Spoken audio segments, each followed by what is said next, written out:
Hello, everyone. Thank you for joining today's webinar, Radical Pragmatism Inside BC's Lowest Barrier Shelter. So I'd just like to start off and begin by acknowledging that today's webinar is broadcasting on the unceded traditional and ancestral territory of the Musqueam, Squamish, and Tsleil-Waututh Nations. My name is Jane Piasecki. I'm the project coordinator for Community Action Initiative and a team member on the OD Prep project team. I'm joined here by my colleague today, Lene Silva. Hey guys.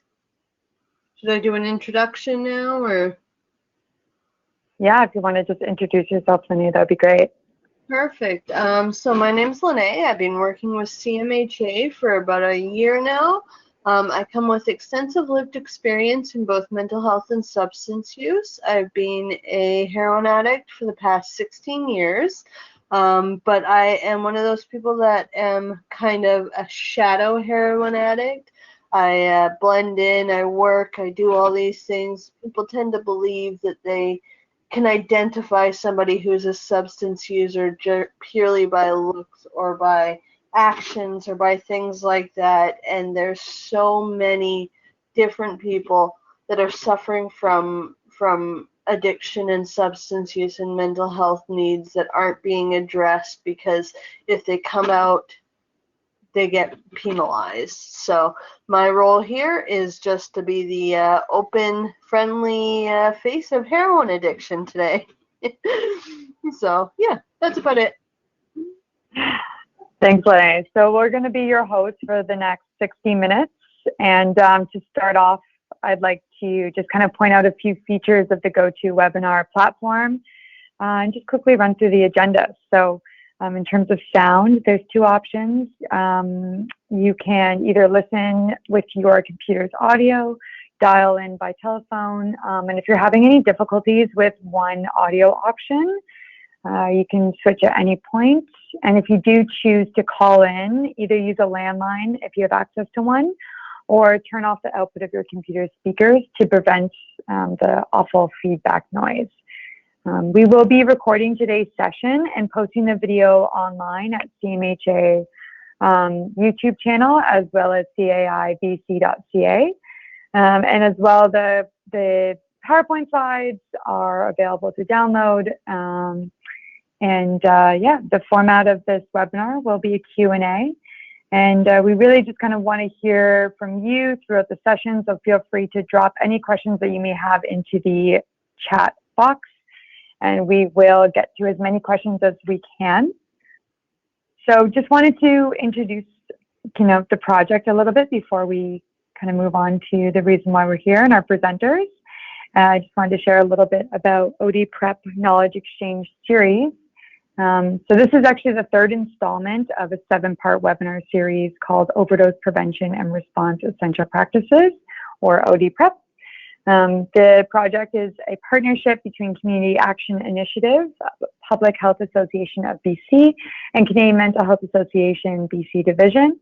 It started in 2020, and kind of the goal is to identify unique practices in peer-led groups and community-based organizations to address overdose and poisoning prevention and response.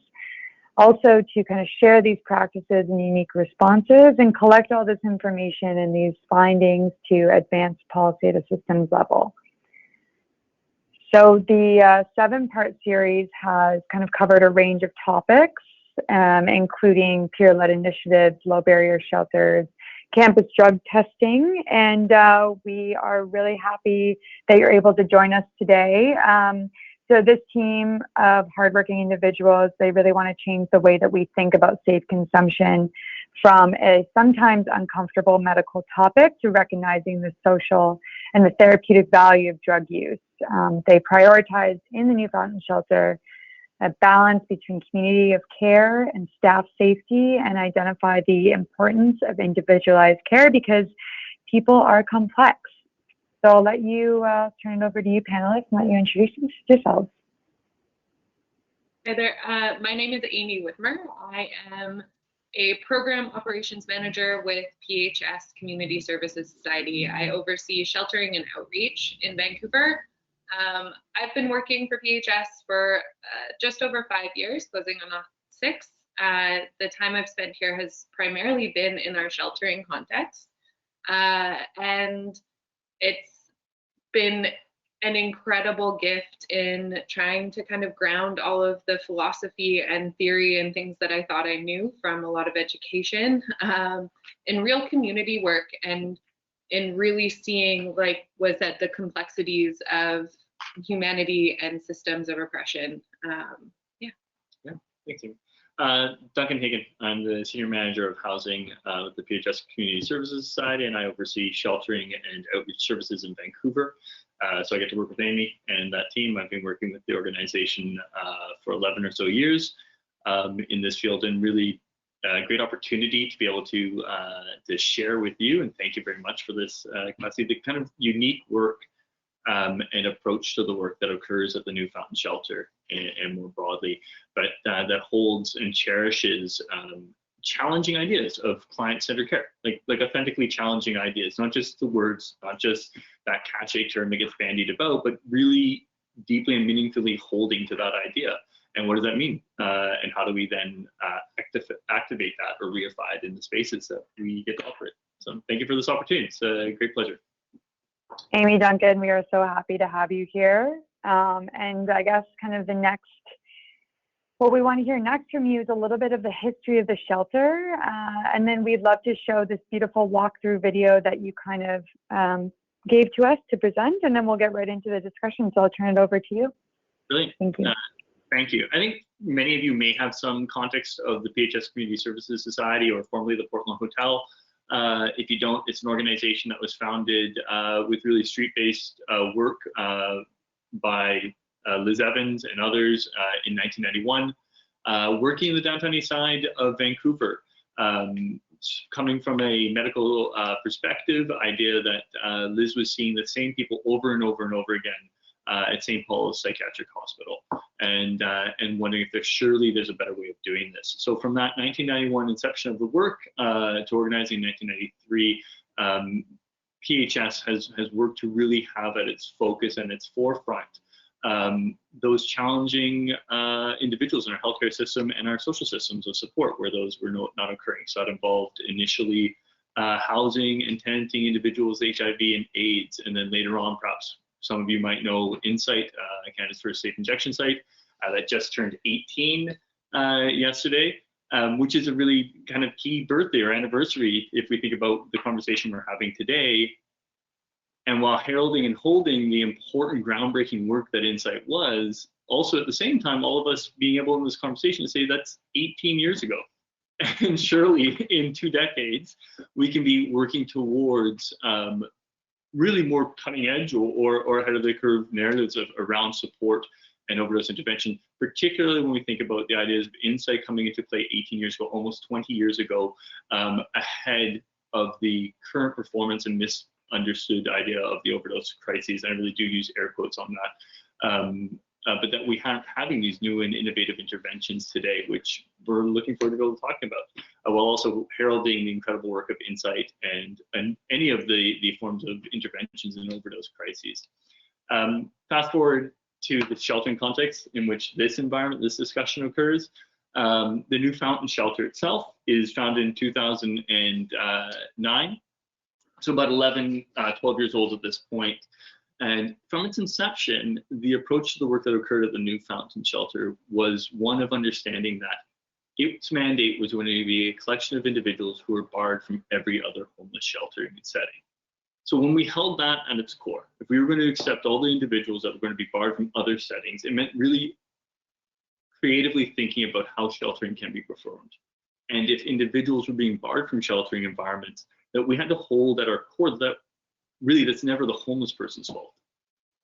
At its core, that's a failing of our sector to be able to support this individual to come inside.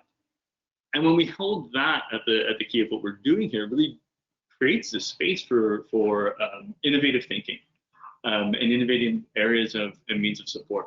This all began in a 100-plus-year-old building called the Stanley Hotel, which is currently being redeveloped into supportive housing again.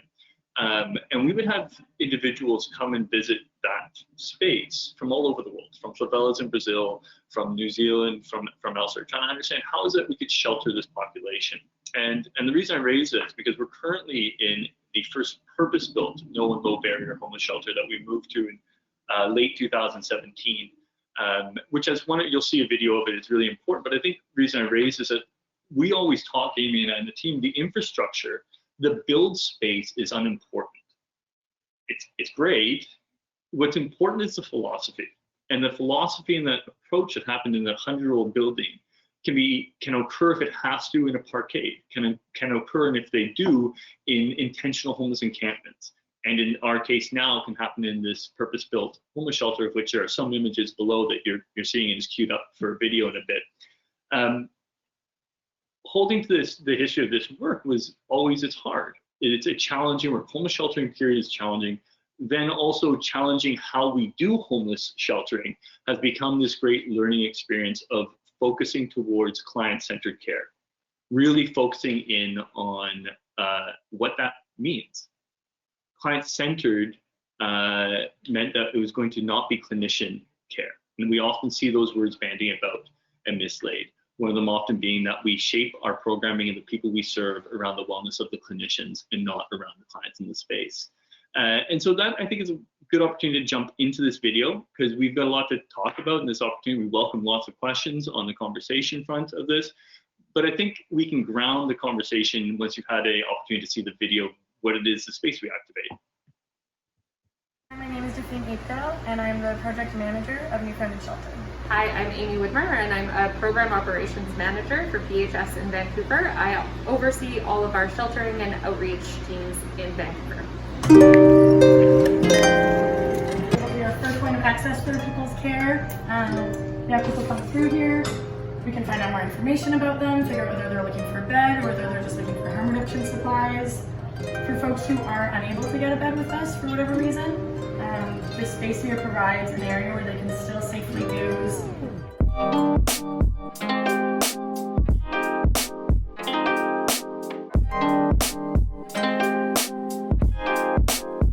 This is our women's side. We are a co-ed shelter, but we do acknowledge that there are women and trans folks who stay in the space who at times want or need a space away from men to access safety.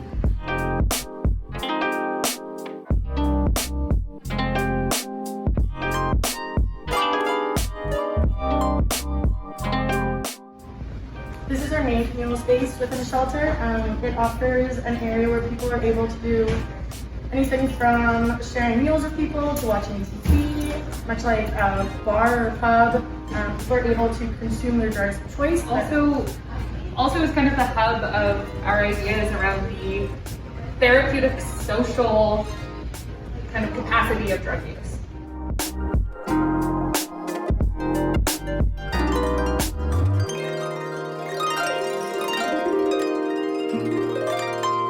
We actually have bathrooms with motion sensor lights, so we can tell if somebody's in there and moving.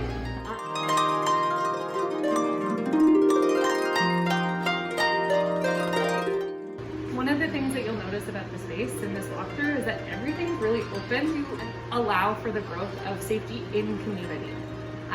While we recognize that privacy is a very important aspect of people's health and their safety, we also want to acknowledge that community, especially in this prohibition and poisoning crisis, has been a huge lifesaver.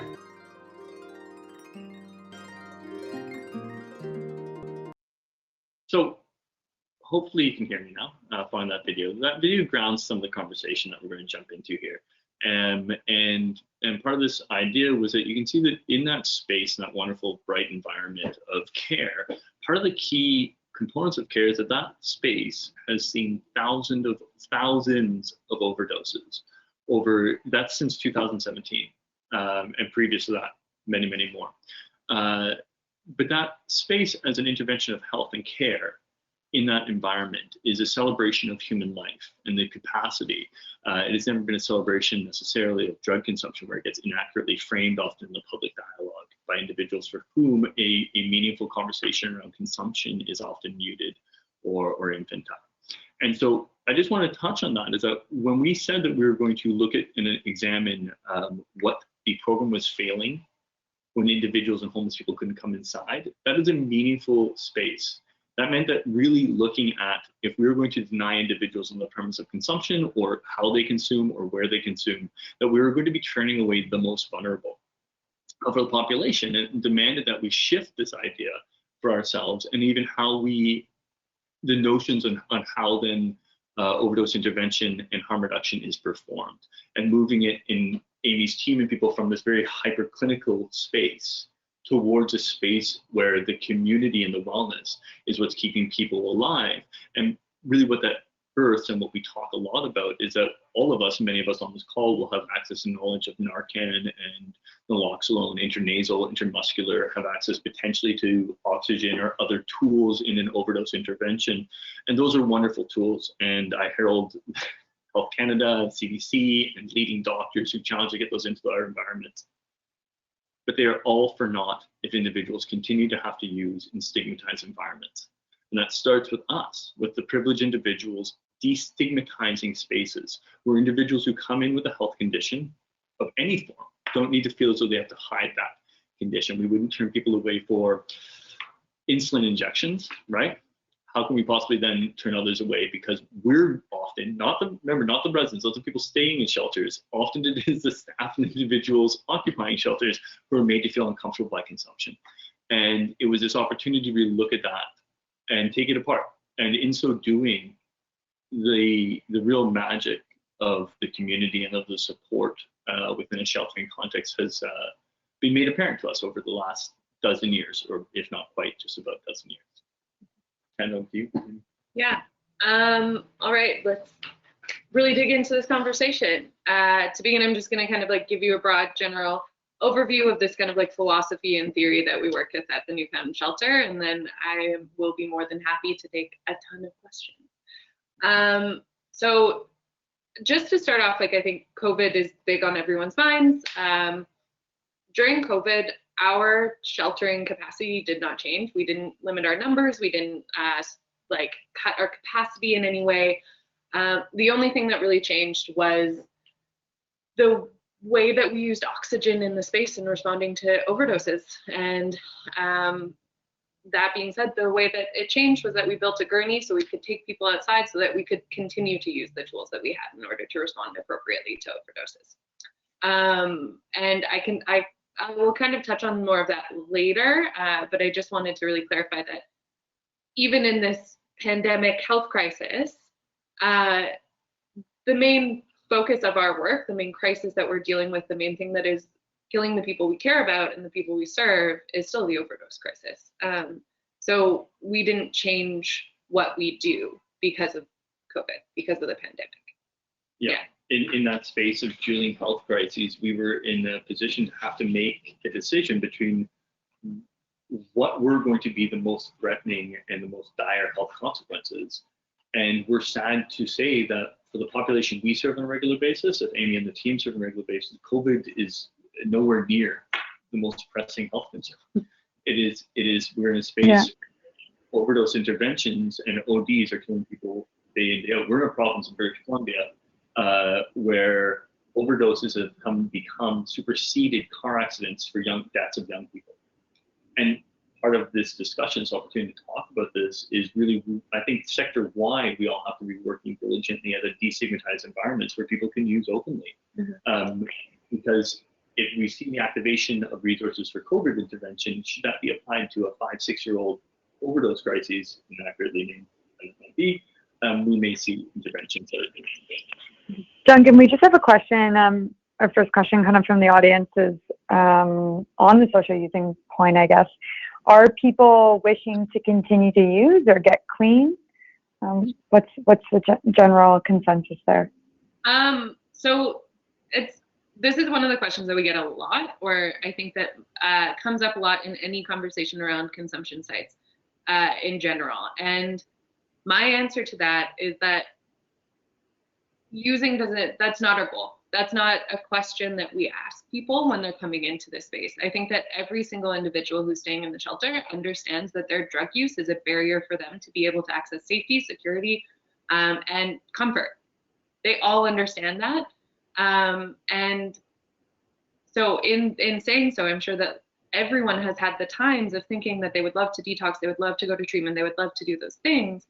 And the majority of the folks that we serve have also had the experience of going through those processes, coming out of them, and not having any of the other social oppressors that exist change. They come out of those treatment centers still homeless. They come out of those treatment centers with a gap in their resume and an inability to access employment, with medical conditions, with missing teeth that preclude you from any form of meaningful employment. And while we're here bringing a group of individuals together and having a shared conversation, I just want to drill in. One of the things that we've worked really hard at in our training and our support of staff is that I think it's a really unhealthy and unproductive binary that we create and even talk about notions of clean. Because if we're holding that the goal is to get clean, it means the current existence is what? It's dirty. And I have no interest in that narrative because it is only dirty because we force people into places where consumption is stigmatized, where the means of which you have to do to pursue your pain management methodology are really dirty and really challenging. And so for us, the point of care didn't center around your drug consumption. That just happened to be, Duncan wears a button-down shirt, Amy wears a turtleneck.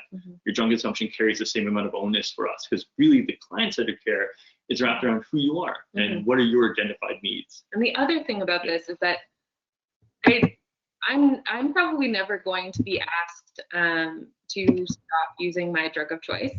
And the only reasons that my drugs of choice don't have a social kind of oppressors is because they're deemed to be legal, right? If you look at the ways in which we criminalize or legalize drugs, alcohol is one of the only drugs that has no medicinal purposes.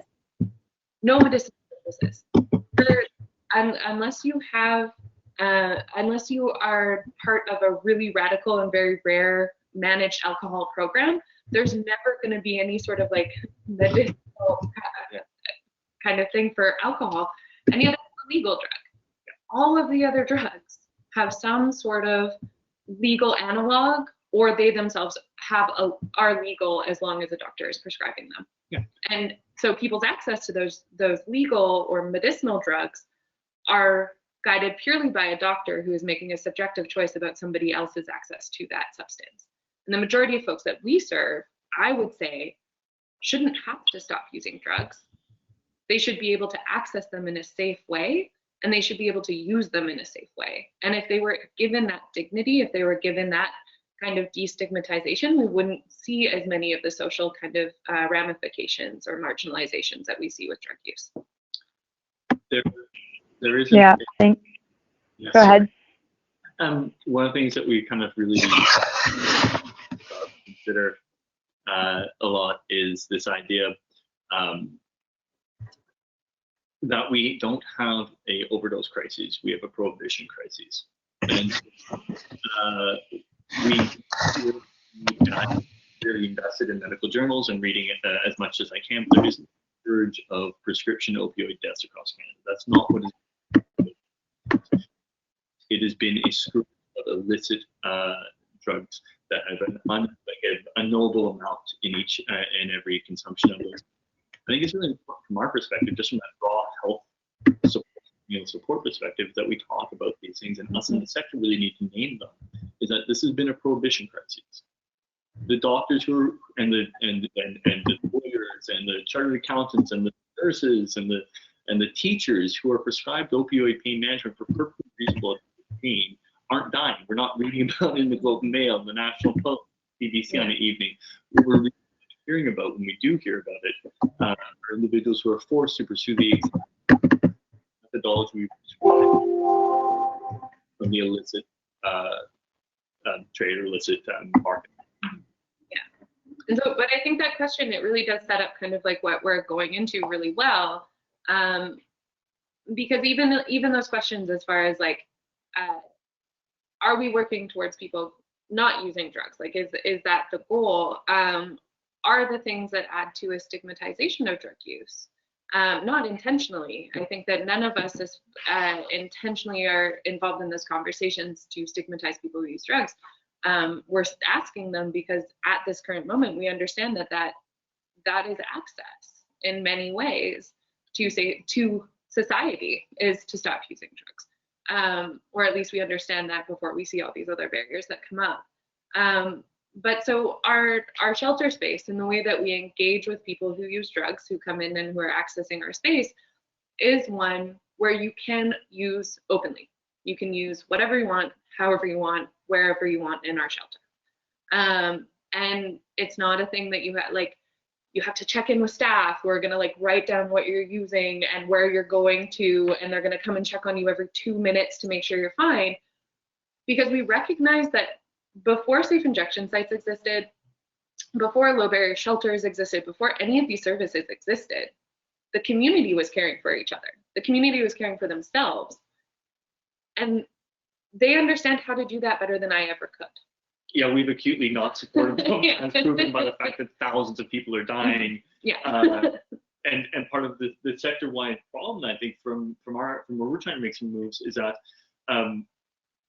we often work in this field that talks about homeless individuals and the addict and the user and all these things as the unheard, or as voiceless, and they just need to, their voices, they've actually got incredible stories, incredible voices, incredible narratives. We don't listen. Mm-hmm. We don't listen. Mm-hmm. And when we continue to try and have this medicalized approach and solution-based approach to healthcare and community and human care, over and over again, we're likely to reproduce these same systems and metrics that have seen more people die of overdoses 5 years in a row in this province consecutively. Whatever the approach that we're currently taking, I think we've proven to be unsuccessful. Yeah. And so this is taking that different lens and going, hey, you're the expert. Mm-hmm. Of course you're the expert. I'm an IV drug user. Why would I be the expert? Mm-hmm. And so staff's role in this space is truly just, we have tools. So community keeps each other safe. Community socializes with each other, and in that way you could call it monitors each other for overdose, but truly they're just hanging out and making sure their friends are okay. And when their friends aren't okay, they come to us so that we can provide oxygen, we can provide Narcan, all of those things. We can provide the tools. And the one reason that I think we are necessary to be able to provide those tools is because it gives people a break from having to do it themselves. Because we know that community is responding to more overdoses than we ever are.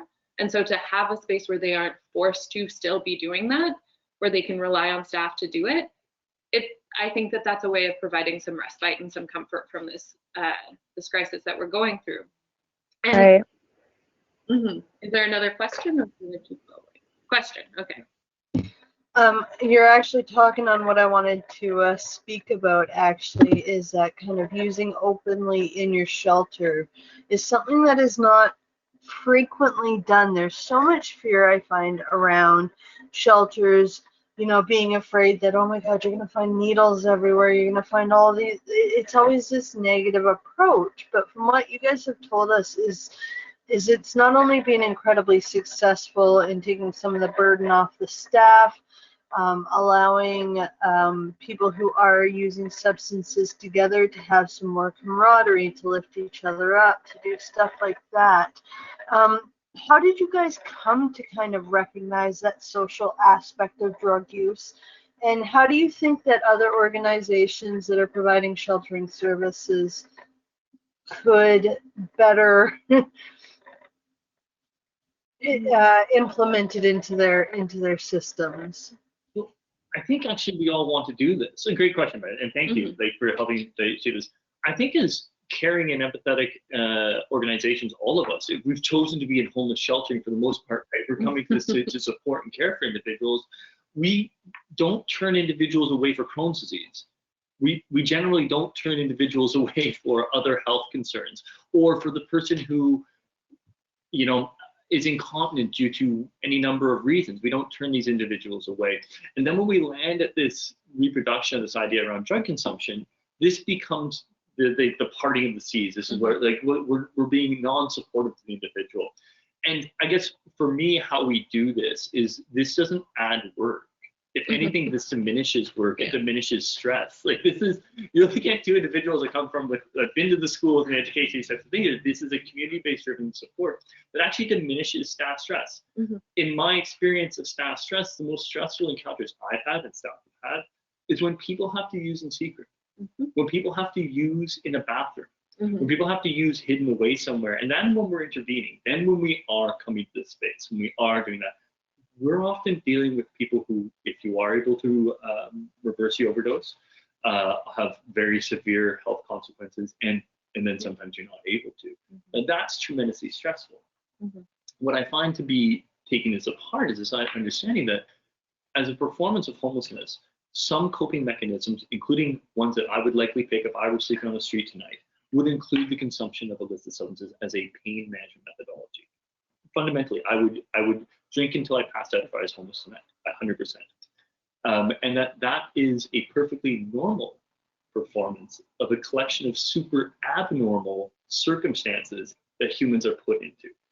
And so I really think it's important for us to hold that. And as for us in the sector of homelessness intervention and support, to look at the performance of how people, the most powerful people I've ever met, the homeless, out there in incredible strength, have found pathways that their survival methodologies are perfectly normal responses. IV drug use is a perfectly normal response to living in a street, to historical trauma, to any number of rationale. What is abnormal are the collection of circumstances humans are forced into. And when we as organizations hold that, then this approach, this is easy. This is fundamental. This is it's actually what part of supporting the population looks like. Yeah. And as far as like coming to understand drug use as a social, like the therapeutic social aspect of it, I think one of the things is just like personal experience. I get to go to bars with my friends. Drinking alone is far less enjoyable. I get far less from it. You know, if I'm drinking alone, it's probably going to be worse for me as an experience than if I were to drink with friends. And so I think for me, it was in working at Newfoundland and at Insight and MOPS in these spaces, and really having this time of like looking around Newfoundland and wondering, like, when we open our doors, all of the folks who stay at our shelter come and use there. They don't leave to go and use at Insight. They will stay there to use at the shelter. And so having conversations with them about, why do you feel comfortable using here? Like, what is it about this space that makes you feel comfortable? And a lot of what it was is the fact that it's like, well, I get to sit with my friend. We can pass drugs between each other, you know, which in this prohibition crisis, in this overdose, just garbage fire that we are living through, being able to share drugs is actually a radical form of harm reduction, right? That we consistently push down in most of our spaces of safety. We say, like, no, you can't share drugs. And I understand that from the legal precedent of like not wanting to be seen abetting that kind of behavior. And also, if we're here for clients, then we should be looking at how we support community methods of harm reduction. And one of those is sharing drugs. Why is it important to share drugs? I mean, it's important to share drugs because if I get clean dope that I know doesn't have fentanyl in it, or, you know, probably does have fentanyl in it because everything has fentanyl in it now, but that it's a reasonable amount that isn't going to make me overdose, I can share it with my friend and tell them who I got it from. They can try it, see if it's safe for them. Yeah. And these are really important things that happen when you allow for that social aspect in drug use, right? And how often do we share a beer with each other and do these sort of things? So on that same note, we have a question from one of our audience members asking, so did your rate of overdoses or overdose deaths, they don't specify, decrease when you instituted using anywhere, anytime, and not asking questions? And what else have you noticed? Interesting. So the rate of OD has been relatively steadily increasing or holding at a very high frequency level throughout. The rate didn't change. The rapidity, how quickly we came to intervene in an overdose, how much safer humans were, that no one was hiding in a bathroom or hiding behind a bunch of closed curtains from that environment, that the walkthrough that you've seen, or hiding away using in a little corner, which isn't to say it doesn't happen, but is to say that when people are able to look and watch and have a public consumption, not only just community, but even staff being like, hey, Amy, how you doing? As opposed to that thing where you're intervening way down the line, where we're in a state of hypoxia, diminished oxygen to the brain, the frontal lobe damage, and those types of things.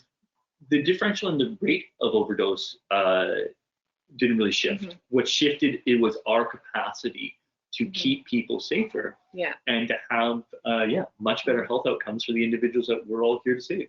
And I think the thing to note about when rates of OD change most drastically in our space is when we see a huge turnover in the residents in the space.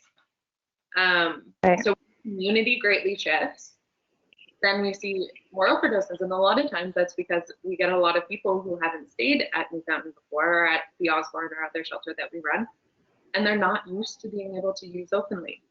In fact, one of the biggest things, like when somebody new is coming to our space, we ask them if they're an active drug user, because that's the one thing that we actually do in some ways create a barrier to accessing our space, is that you have to be an active drug user to access our space. And people will say no.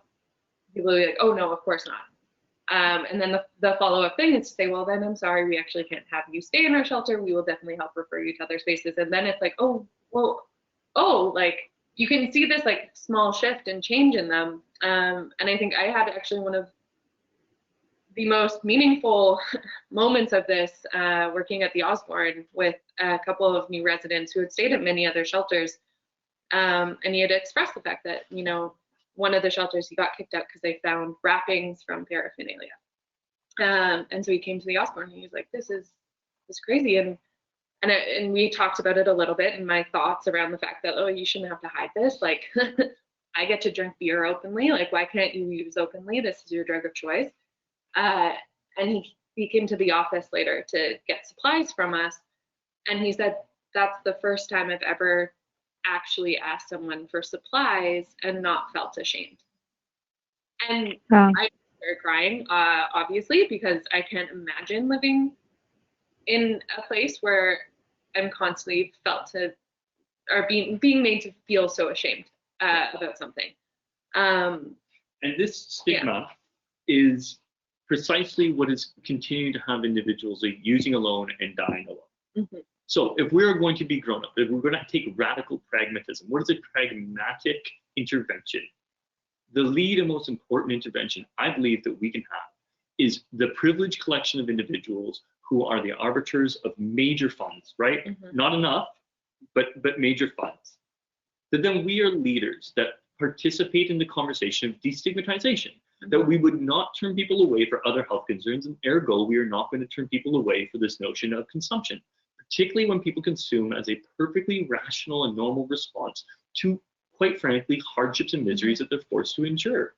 And so part of this radical pragmatism is that the reason we frame it this way is that this isn't a right or left wing component. This isn't a out there, we often joke about like, well, Duncan, that makes you sound like this type of new age hippie, or maybe this notion of the evangelical Christian, of which neither are applicable.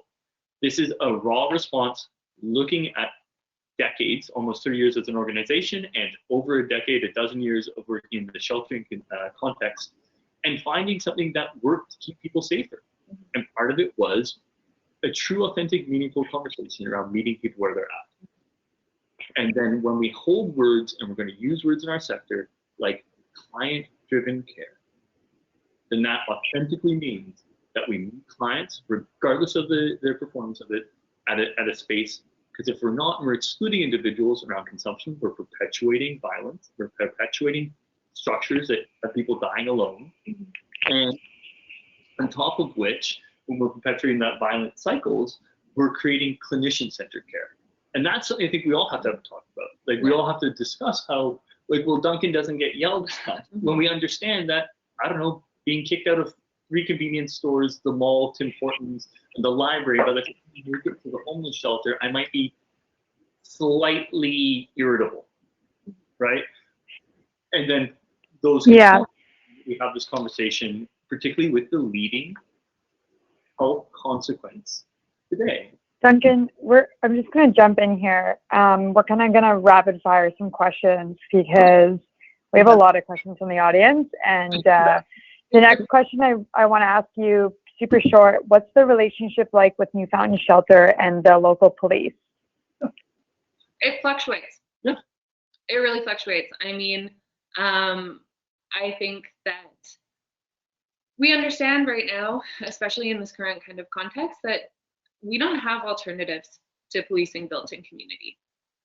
So there are situations in which we do need police response to different things, right? And so in that way, we try really hard to keep our relationship with police professional and respectful. But also there are times where our goals butt heads, right? And so in that conflict obviously is going to like carry through in different situations. But it's an ongoing process of trying to figure out how we can make these things function better, and how to do it in a way that again centers the people that we serve, and not just us. And I think from the organizational conversation that there are multiple different levels of engagement with police, right? Like my engagement with police chiefs and upper brass, and then our CEO and Michael Vaughn's engagement with the top brass in the city is going to be different than necessarily the conversation with somebody who's doing that job. And I think that's okay. Yeah. And I think that demands different lenses. But we also know, I think part of the conversation is that we're seeing police chiefs across this country look at decriminalization, just understanding that there is no pathway to police our way out of this. And in so doing, spaces like the Newfoundland and other shelters that offer those interventions are the key. They're the key for people to be able to introduce, individuals to shelter off of, jail cells. Yeah. Right. Thank you. Okay, let me just pull my question up. So one of the things we chatted way back in the day at the very beginning is you were telling us that staff had access to free counseling, and that rather than hiring offsite janitors and things like that, you actually had the staff that were working there tend to physically clean up in the locations, and stuff like that. And cleaning was seen as an act of care. Can you maybe speak a little bit about why you guys decided to go that way and how you came to that conclusion, and how, say, other shelters, if they're unionized or, say, battling with having outside janitors come in, how they can more easily adapt to having more internal care being practiced and the benefits of those? I mean, I think Duncan can speak to the desk staff doing cleaning is an across PHS thing. And it's been that way since its inception, right? Yeah, I think part of care is being of use and utility. And instead of having a conversation every day about your case plan, at which point that starts to become a barrier and not an inclusion, if you see me cleaning the bathroom, if you see me taking out the garbage, if you see me doing that base level of like, hey man, I care. And what we talk about is often the level of give a shit. Like, show me that you care enough to do this thing, that you're not being judged when I come in this environment. Because when those things go away, my capacity to open up and have a meaningful conversation with you about actually what I want to focus on, which may very likely not be detox, but could potentially be dentures or connection to my family or these other things, we have found that to be super successful in how we meet people where they're at. And we meet people in our utility to them. So part of that is shifting that we need to be utility to the people who are accessing our spaces. They don't owe us anything. Yeah. And I think the other part of it, like when you're talking about like staff having access to counseling and staff well-being and stuff, for me, the times where I feel the worst at work or when I feel like the things that I do aren't getting anywhere, aren't doing anything for people. And so building into staff in our onboarding, in our training with them, the fact that like you might not be able to get this person housed in the next year, 2 years, 5 years. You might not be able to reconnect them with their family. You might not be able to get them access to those services that they desperately want or need, but you can make sure that they can shit on a clean toilet. You can make sure that the space around their bed is clean. You can make sure that they have a clean table to eat their dinner at. right? These are things that we can do, and we can find a lot of fulfillment in being able to offer those practical things, because life gets much harder when you don't have a clean space to eat, when you don't have a clean bathroom to use, when you don't have a space that you can actually sleep comfortably because it's safe and clean, right? Definitely. Yeah, we have another question just kind of on the, oh, sorry, go ahead, Lene. I was just going to say too, being a substance user, not only does it make life harder, but it consistently tells you that this is your value. And I felt that before, walking into dirty bathrooms or walking down dirty alleyways, that this is what I deserve as a human being. And it lowers you down to such a point. So when you're in a space where people are caring for you, it is so important. So thank you, Emily. I just wanted to add that in. Really key. Yeah, thank you, Lene, for adding that. We kind of have another question kind of on the operations side of the shelter, and it's around insurance. So do you have an insurance company that is willing to take you on dealing with these kind of vulnerable populations coming into the shelter? Thanks. Yeah, the exact same insurance that covers every other shelter. The organization is covered by an insurance company. This is not underground. This is not everything we're talking to you about today is doable. The insurance doesn't even come into the framework of the conversation. If there's actually detailed questions that we don't need to drill into here, email me and those contacts will make those connections. Really what we want to talk about is, look at the two people delivering this. We fit like a certain visual representation of privilege, of positioning, of these things. This can be done anywhere. Yeah. This challenge is often rests more with us, right? The people who are in charge of allocating funds, people who are in charge of allocating programming, much more so than it does to do with the individuals trying to access our sheltering spaces and therefore not be, and access safe spaces of consumption. Yeah. So the insurance component, they comes into the same insurance as any other building. We have liability and fire and flood and all those things. And quite frankly, as somebody who oversees a large swath of supportive housing and sheltering environment, it's the most damaging, challenging and damaging to the buildings often isn't the drug user at all. It's the really severely unwell individual and fire starting and paranoia and schizophrenia. So it's we things very differently, but we like to malign the drug user as a causation. Quite frankly, they're often the least concerned. Yeah, I think that answers the question. We do have a comment here, and then I have one more question. And I think Lene has a couple more, but I just wanted to say that this is a comment from the audience. Just wanted to say this is a cool shelter, and how the opposite of addiction is connection. Sounds like they're building a strong community with those accessing the shelter and with those working there. So kudos to you guys. The next question is from Angel. Could you speak more about providing dignified palliative care for folks maintained in long-term poverty and or shouldering each other up as working teams to avoid burnout during the opioid crisis? Thank you for all your wisdom. I mean, this is one that I think, sadly, the work that we do at the shelter does tend to be palliative a lot of the time. The one difference is that I think that in my experience, a lot of times the kind of the desperation and insecurity that people live in when they're homeless keeps them alive. And so what we see is that people's bodies actually, in that kind of like adrenaline crisis mode constantly, they stay alive and then they get housed, and shortly after that they will die. And in managing burnout, so there's a lot of different things, like especially if we're talking in regards to like the overdose crisis, especially for me, responding to overdoses isn't traumatic anymore.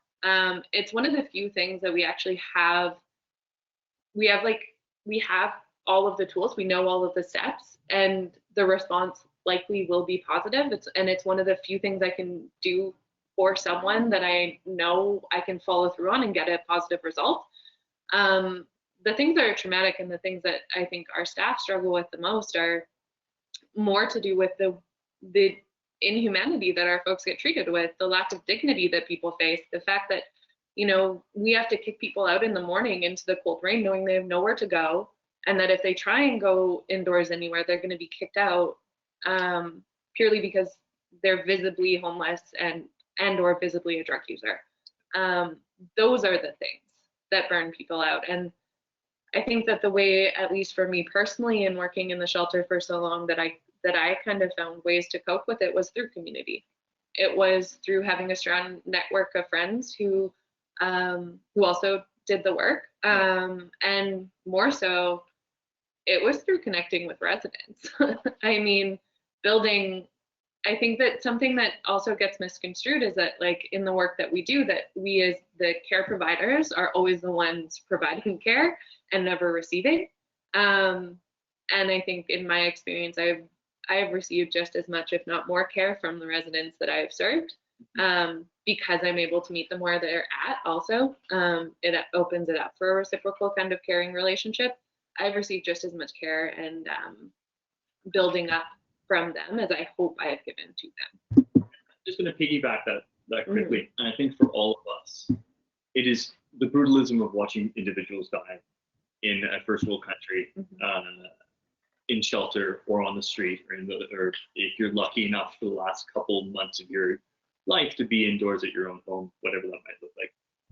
That's challenging, but the wounding component there, the wounding thing, actually the psychic damage that's caused there, is the systems of oppression. And I think we in the sector are really careful how we talk about this, because there's been a narrative that's been construed that the work is damaging. As though somehow we could possibly catch the historical trauma and the exclusion and the illness of any derivative of the people we serve. That's not what's damaging, and I really think we need to focus on that. Because the most powerful heroes that practice our services, where I get hurt and where staff get hurt, isn't in proximity to homeless people, isn't in proximity to marginalization and exclusion, isn't in proximity to users or non-user, and those things. We get hurt when we're witnessing humans we care about being ground down and then being judged and re-victimized for their coping mechanisms for surviving that grinding oppression. So, and just one tiny last note, kind of feeding on this, because and Go just for it.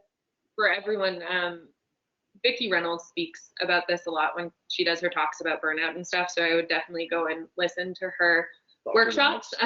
She's incredible. But in saying that, she does also say that the things that burn us out are things that we do that we ethically don't agree with. Having to do things that confront or conflict our ethics. And so one of the things that we hope we do with our staff and our sheltering is we hope that we're responsive enough that when they come to us to say, I really don't agree with this, I really don't agree with this policy, I think that this harms people, that we'll listen and we'll change those things, right? So that's a good way of making sure people feel taken care of when they're doing work. That leads so perfectly into the question I was just about to ask. So one of the things that you guys also brought up when we first had our first chat was that you played it very open, like as each issue arose, you treated it as an individual issue. One of the things that you mentioned to me was, well, there was partners sleeping outside because it was, you couldn't have partners sleeping together in the same housing complexes, or it was male only or female only. And then there was dog people sleeping outside because their animals weren't allowed in. And each time you brought it up to people and said, hey, why are you sleeping outside? And this is why. And then you just changed it. And I think we get really stuck in these kind of logistics of like, well, how can we change this? How can we do this? Like, so how would you recommend that these other shelters might be able to step up and just make these quick changes that really don't require a lot of paperwork or anything? Or they really don't. And I think what it demands from all of us is we just got to take a moment to look at, like, why do we do the things we do? Amy was just on CBC last night and other evenings talking about couples in shelter.